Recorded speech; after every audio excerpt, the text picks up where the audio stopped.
आप देख रहे हैं सिटी सेंटर शो और मैं हूं पूजा भारद्वाज। मुंबई से सटे नवी मुंबई से ये शो लेकर हाजिर हूं और मेरे पीछे आप देख सकते हैं ये है नवी मुंबई महानगर पालिका मुख्यालय।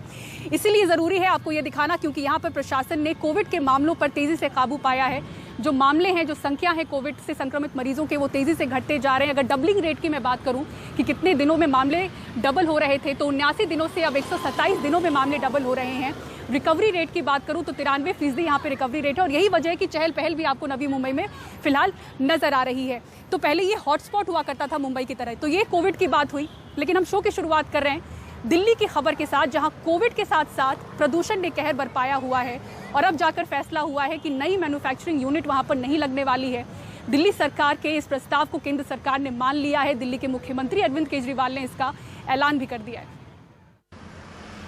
दिल्ली में अब कोई भी नया इंडस्ट्रियल एरिया बनेगा तो उसमें कोई भी मैन्युफैक्चरिंग यूनिट नहीं लग सकेगी। यही नहीं, पुराने इंडस्ट्रियल एरिया में भी किसी नई मैन्युफैक्चरिंग यूनिट को मंजूरी नहीं दी जाएगी, बल्कि केवल सर्विस और हाईटेक इंडस्ट्री से जुड़ी यूनिट ही लग सकेंगी। दिल्ली सरकार ने केंद्र सरकार को मास्टर प्लान में संशोधन का जो प्रस्ताव दिया था, केंद्र सरकार ने उसको मंजूरी देकर नोटिफिकेशन जारी कर दिया है। अब ये निर्णय लिया गया है कि दिल्ली के अंदर कोई भी नई इंडस्ट्रियल एक्टिविटी, कोई भी अगर नया इंडस्ट्रियल एरिया बनेगा तो वहां पे केवल और केवल हाईटेक इंडस्ट्री और सर्विस इंडस्ट्री अलाउ की जाएगी। कोई भी मैन्युफैक्चरिंग एक्टिविटी अलाउ नहीं की जाएगी। और जितने पुराने इंडस्ट्रियल एरियाज हैं वहां भी उनको मौका दिया जाएगा। जो जो लोग चाहेंगे वो अपनी एग्जिस्टिंग इंडस्ट्री बंद करके ये नई इंडस्ट्रियल एक्टिविटी यानी कि सर्विस इंडस्ट्री या हाईटेक इंडस्ट्री लगा सकते हैं।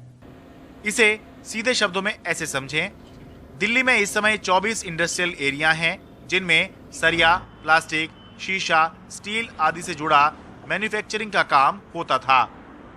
उद्योगों को बढ़ावा देने के लिए सरकार रियायती दरों पर यूनिट लगाने के लिए जमीन देती थी, लेकिन अब नया इंडस्ट्रियल एरिया बनेगा तो IT industry, media, biotechnology, research and development, legal service, architect या फाइनेंस से जुड़ी हाईटेक कंपनियों और सर्विस सेक्टर से जुड़े काम करने वालों को ही रियायती दरों पर जमीन मिलेगी। सर्विस सेक्टर से जुड़े ज्यादातर काम अभी तक ऑफिस श्रेणी में आते थे और कमर्शियल एरिया में ही इनको अपना दफ्तर खोलने की इजाजत थी। दिल्ली में जमीन महंगी थी, इसलिए नोएडा, गुरुग्राम और फरीदाबाद में बड़े पैमाने पर इन सेवाओं से जुड़े उद्योगों को बढ़ावा मिला। दिल्ली में इस कदम को प्रदूषण कम करने की दृष्टि से भी देखा जा रहा है। अब दिल्ली के इंडस्ट्रियल एरियाज के अंदर पोल्यूटिंग इंडस्ट्री खत्म होगी और दिल्ली के हमारे इंडस्ट्रियल एरिया साफ सुथरे, neat, clean, green industrial area बनेंगे। अगर कोई मौजूदा इंडस्ट्रियल एरिया में सर्विस और हाईटेक इंडस्ट्री से जुड़ा यूनिट लगाना चाहता है तो उसकी भी इजाजत होगी, लेकिन इंफ्रास्ट्रक्चर अपग्रेडेशन चार्ज देने होंगे। दिल्ली से शरद शर्मा, एनडीटीवी इंडिया। और देश की राजधानी दिल्ली में किस तरह से कोविड का प्रकोप नजर आ रहा है, अब उसकी बात करते हैं। 5000 से ज्यादा मामले रोजाना नजर आ रहे हैं और इसकी वजह से अस्पतालों में आईसीयू और वेंटिलेटर बेड्स की कमी दिख रही है। सुकृति द्विवेदी की रिपोर्ट देखिए। वेंटिलेटर्स वाले आईसीयू बेड्स की लगातार कमी हो रही है, चाहे वो कोई बड़ा सरकारी अस्पताल हो या प्राइवेट अस्पताल। फोर्टिस, अपोलो और मैक्स जैसे प्राइवेट अस्पतालों में इस वक्त इस तरह का कोई बेड खाली नहीं है, जबकि सरकारी अस्पतालों में सिर्फ सफदरजंग में 1 और एम्स में 5 बेड खाली हैं। इस समय दिल्ली में वेंटिलेटर वाले कुल आईसीयू बेड्स में से 68% खाली नहीं है। कई प्राइवेट अस्पतालों में कोई भी बेड खाली नहीं है। बड़े सरकारी अस्पतालों में आने वाले मरीजों की संख्या भी लगातार बढ़ रही है, वहाँ कुछ ही बेड खाली हैं। वेंटिलेटर के साथ आईसीयू बेड एम्स में 5, सफदरजंग में 1 और एलएनजेपी में 8 हैं। प्राइवेट अस्पतालों में वेंटिलेटर वाले आईसीयू बेड कम हो सकते हैं, लेकिन दिल्ली के 57% सामान्य कोविड बेड खाली पड़े हैं। 15,790 में से 9,058 बेड खाली हैं। मुझे लगता है कि मरीज बढ़ सकते हैं। हाल ही की एक सरकारी रिपोर्ट में कहा गया है कि दिल्ली में सर्दियों के दौरान रोज 10 से 15 हजार तक मरीज आ सकते हैं। नवंबर के आखिर तक संख्या बढ़ने के आसार हैं। दिल्ली सरकार इस बारे में सवालों के जवाब नहीं दे रही है, लेकिन सूत्रों का कहना है कि सरकार हालात को देखते हुए 5000 और बेड का इंतजाम कर रही है। दिल्ली में हॉस्पिटल बेड्स की किल्लत जून के महीने में भी हुई है, पर तब से हॉस्पिटल बेड्स की संख्या कहीं ज्यादा बढ़ा दी गई है। पर जिस तरह से गंभीर पेशेंट्स की संख्या बढ़ रही है, ऐसे में आने वाले दिन दिल्ली वालों के लिए मुश्किलों से भरे हुए हो सकते हैं। नई दिल्ली में कैमरा पर्सन सचिन गुप्ता के साथ सुकीर्ति द्विवेदी, एनडीटीवी इंडिया के लिए। इधर राजस्थान सरकार ने राजस्थान विधानसभा में मास्क पहनने को लेकर एक विधेयक पेश किया है। यानी कि अब सार्वजनिक जगह की साथ साथ निजी वाहन हो या फिर सामाजिक कार्यक्रम, मास्क पहनना या फिर मुंह को ढकना अनिवार्य होगा। जयपुर नगर निगम में मास्क वितरण।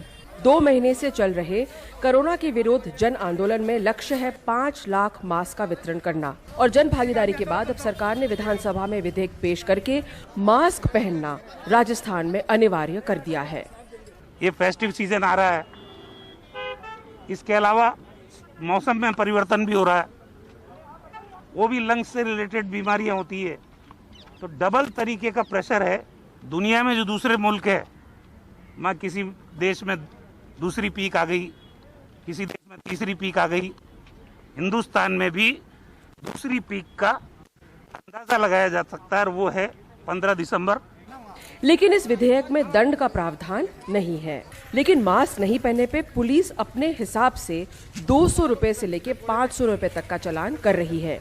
राजस्थान में अब तक 9,18,000 से ज्यादा लोगों के चालान हुए हैं कोविड प्रोटोकॉल का पालन नहीं करने पे, जिनमें से 3 लाख से ज्यादा मास्क नहीं पहनने पे हुए हैं।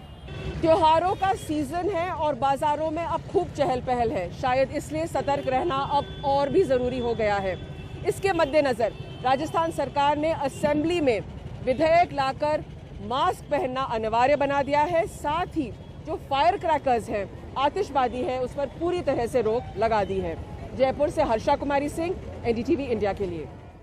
और कोरोना वायरस का शिक्षा प्रणाली पर बहुत ही बड़ा प्रभाव पड़ा है। महाराष्ट्र सरकार ने शिक्षकों की 50% उपस्थिति अनिवार्य कर दी है, जबकि शिक्षक सवाल उठा रहे हैं। इसी बीच बच्चों की पढ़ाई ऑनलाइन चल रही है, लेकिन 11वीं के एडमिशन को लेकर असमंजस बरकरार है।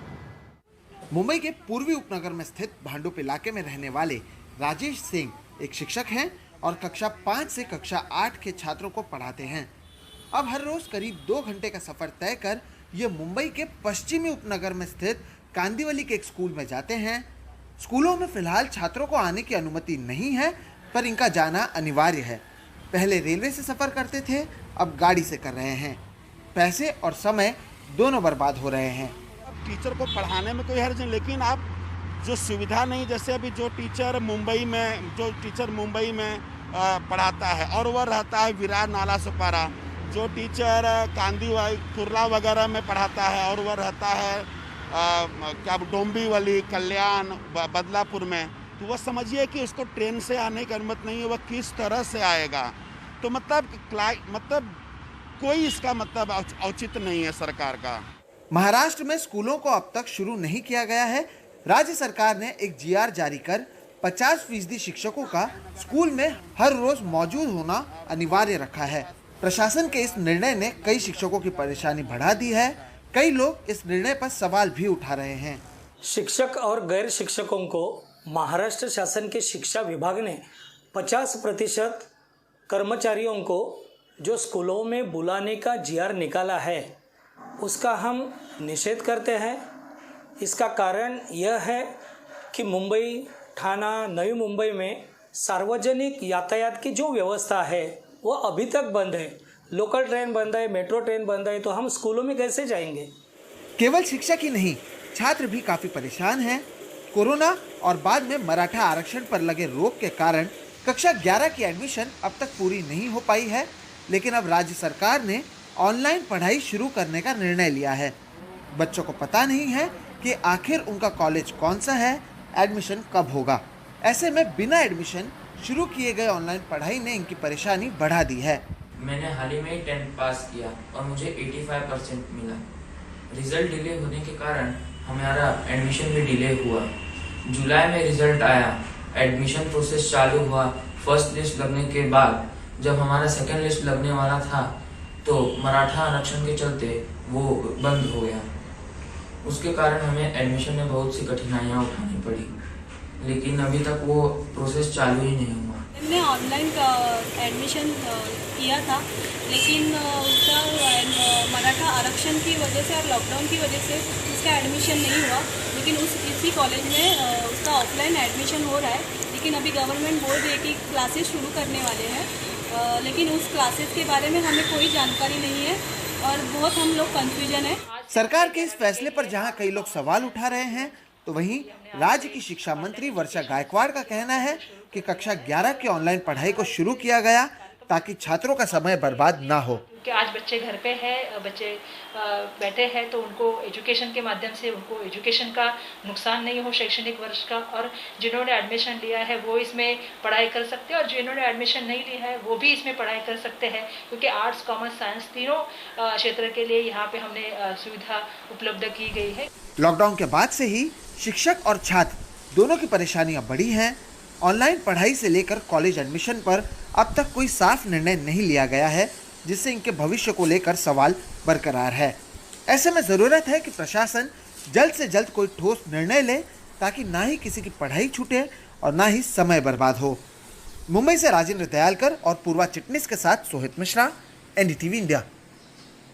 और स्वर्ण मंदिर में प्रकाश पर्व की रौनक आपको दिखाएंगे एक छोटे से ब्रेक के बाद। देखते रहिए सिटी सेंटर शो।